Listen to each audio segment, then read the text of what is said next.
Have you ever felt like there's a part of you don't really understand? Like, you're not sure who you really are anymore? I've been there too. Let me share something with you. Maybe it'll help you see things a little clearer. I used to think that being a good person meant always being there for others.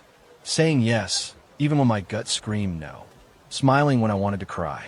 Making everyone else comfortable, even if it meant setting myself on fire.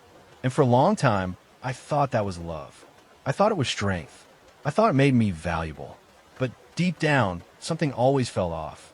Like I was playing a part in a script I never wrote. I would catch myself bending, reshaping, editing who I was depending on who I was with. And yet, no matter how much I gave, it never felt like enough. No matter how hard I tried, I never quite felt seen. We're safe. One day, and I'll never forget this, I was standing in the kitchen, washing dishes, and I just broke down. Not because anything terrible had happened. Not because someone had said something cruel. But because I realized I didn't know what I wanted anymore. I couldn't remember the last time I had made a choice just for me. Not because I thought it was what someone else needed or expected. That moment hit me like a wave, quiet but undeniable. And in the silence that followed, a question bubbled up from somewhere I hadn't dared to look before. What if I've been abandoning myself this whole time? Carl Jung talked a lot about the self, not the one we show the world, but the one buried beneath all the layers we put on to survive. He called this process of peeling it all back individuation. And let me tell you, it's messy. It's confronting. But it's the only way to stop living like a stranger in your own skin. We grow up learning to prioritize approval. From our parents, our teachers, our peers. We're taught, often without words, that love is something to earn. That our worth depends on how useful, pleasing, or agreeable we are. So we adapt. We become what others want. And somewhere along the way, we start to believe that who we really are isn't enough. That belief burrows deep. It shows up in the way we apologize for things that aren't our fault, the way we minimize our needs, the way we tolerate relationships that drain us. We tell ourselves we're being kind, flexible, patient, but really, we're scared. Scared that if we stop performing, we'd be left behind. I've had to face that fear over and over. Every time I try to set a boundary, my chest would tighten. What if they think I'm selfish? What if they leave? What if I'm wrong? And yet, with each act of courage, each time I chose me, a tiny part of me came back to life. Like I was slowly stitching myself back together. It wasn't some grand transformation. It started with small things. Saying no without a 20-minute explanation. Taking an afternoon off because I needed rest, not because I earned it. Admitting I was hurt instead of pretending I was fine. And you know what? The world didn't collapse. The people who truly cared, they stayed. And the ones who didn't? Well, maybe they were only there because of the role I was playing. I think that's the scariest part. Realizing how much of your life was built around being acceptable rather than being real. But it's also the most freeing. Because once you stop chasing validation, you start building something that actually feels like home. One of the hardest things I've learned is this. Choosing yourself doesn't mean rejecting others. It means refusing to abandon yourself for them. There's a difference. It's not about being self-centered. It's about being self-connected. Knowing your own voice well enough to recognize when it's being drowned out by the noise of expectations. And the thing is, the more you choose yourself, the more clearly you see. You start noticing how much of your anxiety isn't yours. It's the weight of trying to be who others want you to be. You start noticing when you're shrinking, when you're dimming your light, when you're giving out of guilt rather than love. That awareness changes everything. It's like you suddenly realize you've been holding your breath for years, and now you get to exhale. If any of this feels familiar to you, just know you're not broken. You're waking up, and waking up can feel like grief at first. Grieving the version of you that tried so hard to be loved in all the wrong ways. But underneath that grief is something holy. It's the beginning of coming home to yourself. So if you're standing at that same edge I once stood at, wondering if it's okay to put yourself first, let me say it clearly. Yes. Yes, it is. It's not selfish. It's sacred. Because the truth is, the most important relationship you'll ever have is the one you have with yourself. And you deserve for it to be honest, kind, and whole. Let that be your starting point. There's something most people don't tell you when you begin this work, that the parts of yourself you've been avoiding don't go quietly. They don't just disappear because you've decided to be more authentic. No, they rise. Loud, messy, demanding to be seen. I wasn't prepared for that. After I started setting boundaries and choosing myself, I expected things to get easier. But instead, I was met with a storm of emotions I didn't even realize I'd been suppressing. Shame, fear, rage, grief. Not just about recent things, but about old wounds I thought I'd buried a long time ago. And that's when I first understood what Jung meant by the shadow. It's the part of you that you've hidden, sometimes so well that you forget it's even there. It holds all the things you've been told are unacceptable. Your anger, your desires, your vulnerabilities, your needs. It's where your inner child still cries for love in the middle of the night. It's where you stuffed your heartbreak and shame because there was no room for them in the world you were trying to survive in. And the moment you stop running from yourself, the moment you finally sit in stillness, the shadow shows up, not to punish you, but to finally be acknowledged. I remember one night lying awake in bed, overwhelmed by this feeling of emptiness. Everything on the outside looked fine. My life wasn't falling apart, but inside, it felt like something was missing, like I was hollow. I couldn't explain it. That kind of ache you can't trace to any one thing. Just this heavy, constant hum of something's not right. That's the shadow too. It whispers through your patterns. It repeats itself in your relationships. It hijacks your thoughts and sabotages your peace. And until you're willing to meet it, you keep living the same story, different characters, same pain. For a while, I tried to distract myself. I stayed busy, said I was fine, told myself I was healing. But healing isn't about being busy. It's about being brutally honest. And honestly, I was scared. Scared of what I'd find if I looked too closely. But that fear was a compass. It was pointing me toward what needed love the most. You see, everything you've disowned in yourself doesn't vanish. It waits. It shows up in self-sabotage, in anxiety, in a voice that says you're too much or not enough. And it's not your enemy. It's your pain asking for permission to come home. I had to learn to stop judging those parts of me. The anger that flared when I felt unseen. The jealousy that surfaced when someone had what I secretly craved. The sadness that clung to me on quiet mornings. For so long, I tried to fix or ignore these feelings. But they didn't need fixing. They needed holding. That changed everything. Because when I stopped labeling my emotions as bad or wrong, I started hearing what they were really trying to say. My anger said, "You deserve to be treated better." My sadness said, "You've been carrying this too long." My fear said, "Please don't abandon me again." And when I listened, really listened, I felt something shift. Like the parts of me that had been waiting in the dark for years were finally stepping into the light. Slowly, hesitantly, but they were there. This isn't the kind of transformation people post about on Instagram. It's raw, private, sometimes ugly, but it's real. And in its realness, there's power. Because once you face your shadow, it stops controlling you. It no longer has to scream through breakdowns or outbursts or chronic exhaustion. It no longer sabotages your joy. It becomes a guide, a mirror, a reminder that wholeness isn't about being perfect. It's about being honest. We all carry things we were never meant to carry alone. And somewhere along the way, we convinced ourselves that to be loved, we had to be easy, light, polished.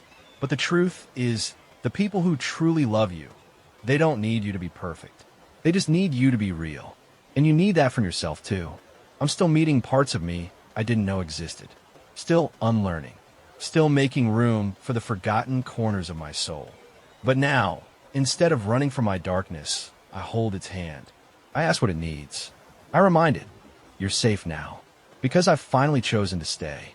Not just with the version of me that's kind and calm and productive, but with the one who's angry, scared, tired, and still learning how to feel worthy of love.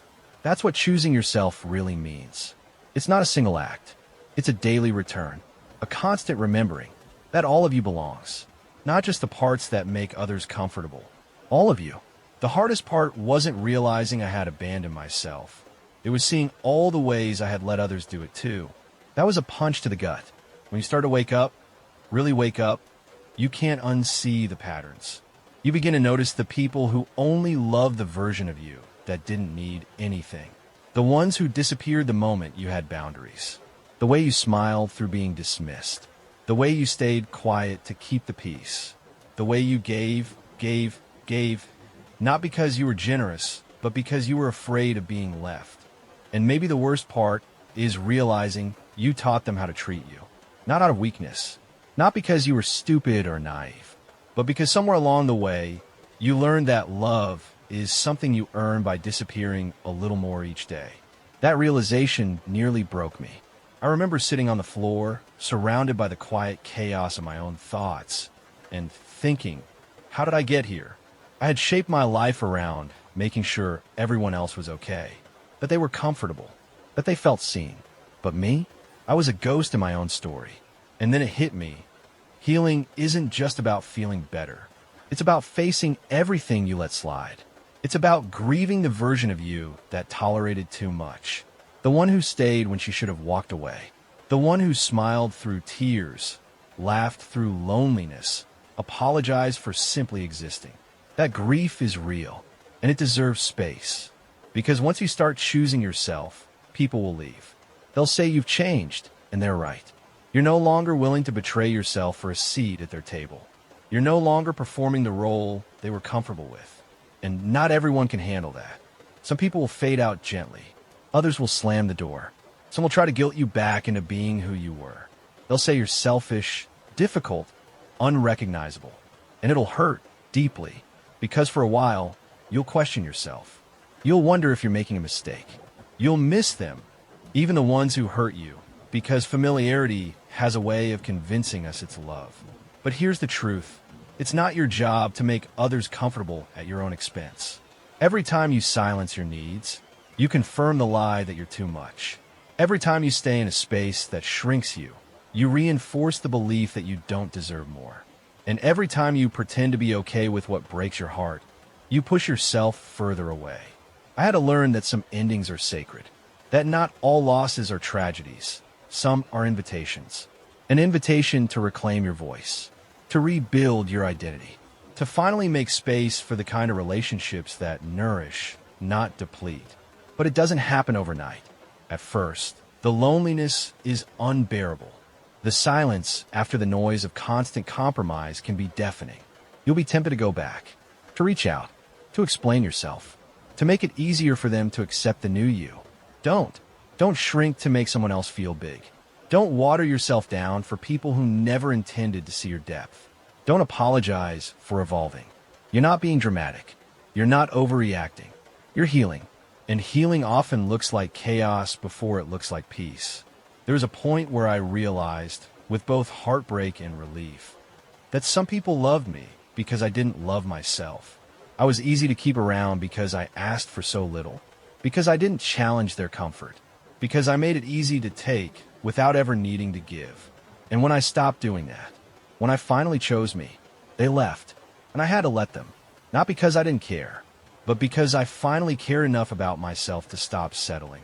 There's grief in that, deep grief, but there's also freedom, because every time someone leaves, when you choose yourself, you create room for something real, something reciprocal, something that doesn't require you to abandon your truth for the sake of connection. And slowly, things begin to shift. You start to feel stronger in your nose, more grounded in your yes.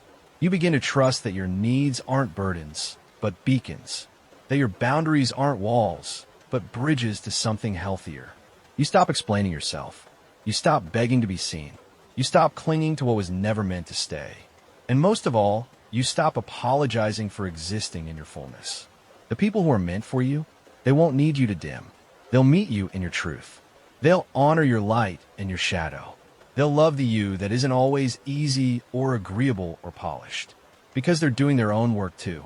And when two people meet in wholeness, there's nothing more powerful. But to get there, you have to pass through the fire of letting go. Let burn. Let clear the space. You're not losing people. You're finding yourself. There's a strange moment that happens somewhere in the middle of it all.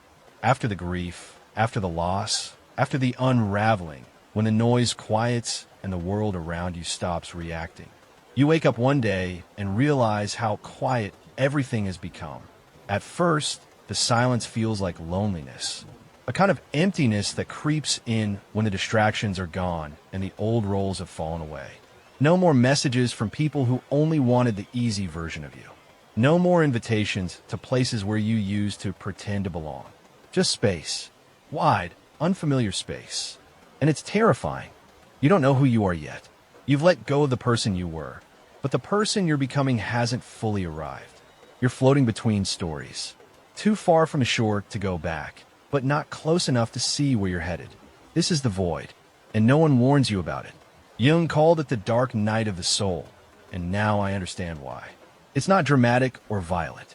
It's quiet, hollow. It's that moment when all the lights go out and you're left to feel everything you've spent your life trying to outrun. The silence echoes. The stillness forces you to meet yourself in a way you never have before. I remember one afternoon, I had just come home from running errands, and as I closed the door behind me, I felt it. That eerie quiet. No one to perform for. No messages to check. No plans, no noise, no excuses. Just me, sitting with myself. And I realized I didn't know what I liked. I didn't know what made me feel alive. So much of my identity had been wrapped around other people's needs, moods, expectations. Without all of that, who was I? I wish I could tell you I had a revelation, some grand insight that made everything better. But I didn't. I just sat there. I cried a little. I made some tea. I stared out the window. And for the first time in a long time, I didn't try to fix the emptiness. I just let it be. And that quietly, subtly, was the beginning of everything. Because that space, that uncomfortable silence, held something I hadn't felt in years. Possibility. When you're no longer wrapped in survival, when you're no longer chasing love or approval or status, you finally have the freedom to ask, what do I actually want? And not in the abstract, Instagram inspirational way. I mean deep down, what makes your soul exhale? What lights you up? What does peace feel like in your body? At first, I didn't know how to answer. So I started small. I played music I used to love but had forgotten about. I took walks without a destination. I let myself sleep in. I cooked meals just for me. I wrote things no one else would ever read. And slowly, in those quiet moments, I began to remember myself. I remembered that I loved rainy mornings, that I cried at certain songs, that silence didn't have to be scary. It could be sacred. I realized I didn't need to fill every moment. That just being was enough. And that was the real awakening. The void, it turns out, isn't empty at all. It's full of all the parts of you that were waiting for your attention. Your inner child, your forgotten dreams, your unmet needs, your quiet desires. All of it lives there, patiently waiting for you to come back. Most people try to skip this part. They jump from one distraction to the next. A new job, a new relationship, a new goal. But if you can stay here, even for a little while, if you can breathe through the discomfort and listen closely, you'll find something most people never touch. The unshakable truth of who you are when no one's watching. That's where freedom lives. Not in doing whatever you want, whenever you want, but in knowing you no longer need to chase anything to feel whole. This part of the journey is quiet. It's not glamorous. There's no applause, but it's where you begin to feel the shift from seeking to settling into yourself. You stop trying to be understood by people who were never meant to understand you. You stop craving validation like oxygen. You begin to trust your own voice, your own rhythms. And slowly, a sense of peace rises. Not because everything is perfect, but because you've stopped abandoning yourself. And that's everything. So if you're here, in this quiet, in-between place, don't rush it. Don't try to fill it. Just stay. Let hold you. Let yourself grieve, rest, dream. Let yourself become. Because something beautiful happens in the void. You stop being who the world told you to be. And you begin to remember who you were before the world told you to forget. Something started shifting in me. And at first, I didn't even notice. It wasn't some big, dramatic moment. It was subtle, like the way seasons change, one leaf at a time. I just started feeling different, lighter, like I wasn't dragging the same invisible weight everywhere I went. And then it hit me. I I wasn't reacting the way I used to. That text that would have made my chest tighten, now was just a message. That comment that would have sent me spiraling into self-doubt, I let it pass. The old urge to over-explain, over-justify, over-give, it was still there but softer, easier to ignore. I wasn't performing anymore. I was responding from a place of wholeness, from a place of choice. You know how they say healing isn't linear? It's true. It's chaotic and strange and nonlinear as hell. But what they don't always say is that at a certain point, the healing begins to show, not in your thoughts, but in your reactions. Your nervous system starts to settle. You stop being on high alert all the time. You stop trying to fix everyone and everything. You let people have their opinions without feeling the need to defend yourself. You stop entering every room wondering how to earn your place. You already know you belong. It's a kind of groundedness that can't be faked. A quiet confidence that says, I know who I am now, and I'm okay with it. That doesn't mean you're never triggered. You are. You just meet those triggers with more compassion. You pause before you spiral. You breathe before you react. You give yourself the grace to mess up without collapsing into shame. And it's in those tiny, quiet moments that you realize this is what it means to live differently. This is what it means to choose yourself. It's not about being loud or defiant. It's not about burning every bridge or shouting your truth from the rooftops. Sometimes it's just about staying silent when silence is peace.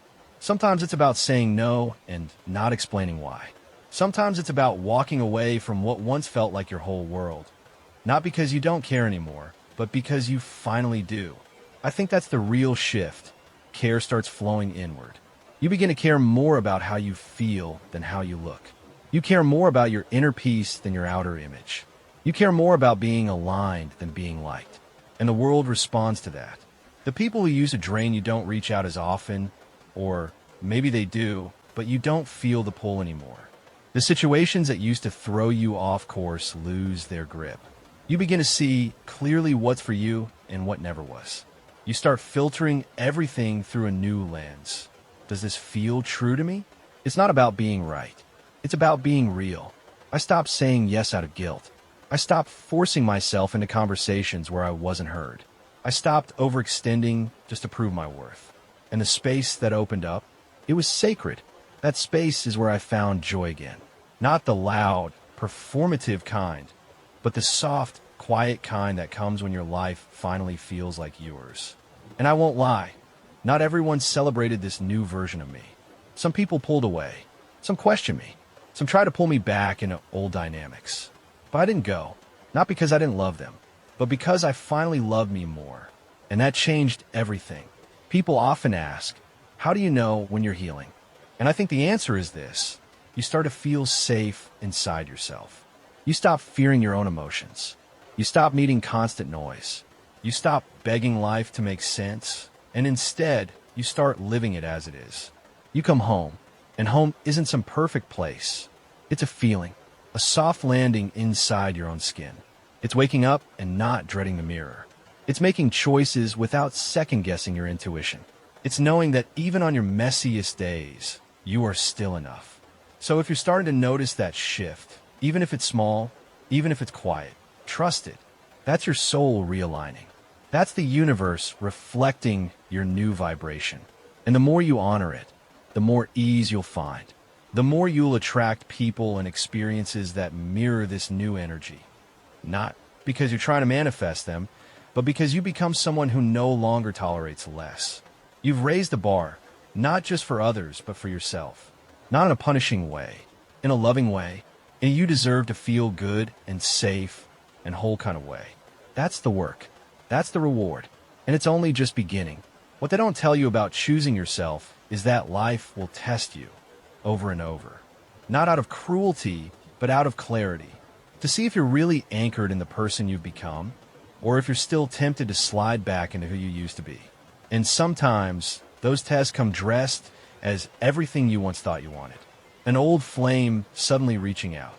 A familiar opportunity dangling in front of you. A conversation where someone pushes your boundaries just slightly, waiting to see if you'll fold like before. A moment where it would be so easy to say yes, to go back, to shrink, to perform. And in those moments, something powerful happens. You pause. You feel it in your body first, the tightening in your chest, the subtle discomfort in your gut. You recognize the pattern, the old impulse. But this time, you don't react on autopilot. You breathe, you feel the urge, and you choose differently. That's when you know you've changed. And it's not about being perfect. There's still days when I catch myself slipping, still moments where I doubt, where I crave the comfort of old habits. But the difference now is that I don't stay there. I notice, I forgive, I realign, and that's everything. Because healing isn't about never being triggered. It's about learning not to abandon yourself when you are. There was a day not long ago when I ran into someone from my past. Someone who used to take up a lot of space in my heart. The kind of person who knew exactly how to get under my skin, how to make me question myself. For a moment, the old pull returned. That familiar ache, that voice whispering, maybe this time will be different.